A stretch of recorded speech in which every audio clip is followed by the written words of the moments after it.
Hello and welcome to Bracel's Rewind. I apologize if this video comes out a little late as I got stuck in the movie theater and didn't get home until recently. Either way, here's the next Ichigo in the lineup and I hope you enjoy.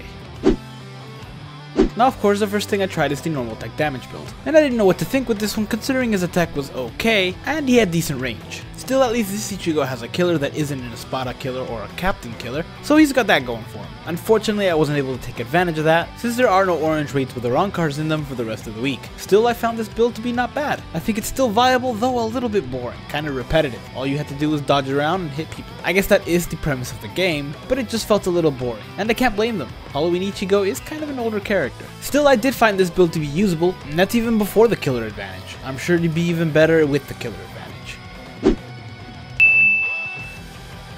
Next I tried the strong attack damage build, and it went about as well as I thought. He does have the advantage of having a plus 20 berserker and a plus 20 strong attack damage link, but unfortunately the range just isn't there. Not only that, but not all of the enemies died in a single strong attack. Some did, but some of the bigger guys didn't.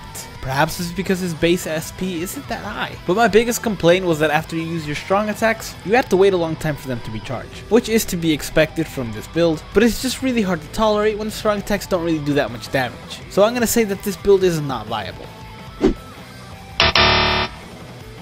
And finally, this is strong attack recharge build, and this was a lot better than the last build. Honestly, if it did a bit more damage, it would be way better. Unfortunately, it doesn't. There were several times where I had to use multiple strong attacks to take care of a single enemy. That said, there were some times that a single strong attack took care of some enemies, but overall, it just wasn't worth it. I mean, sure, I could spam my strong attacks, but I also had to dodge a lot in order to use them. I'm not entirely surprised, seeing as his SP is really low and he only has 30% extra damage for his strong attacks by himself. Normally, this is the build that saves the character, but in this case, it just wasn't good enough.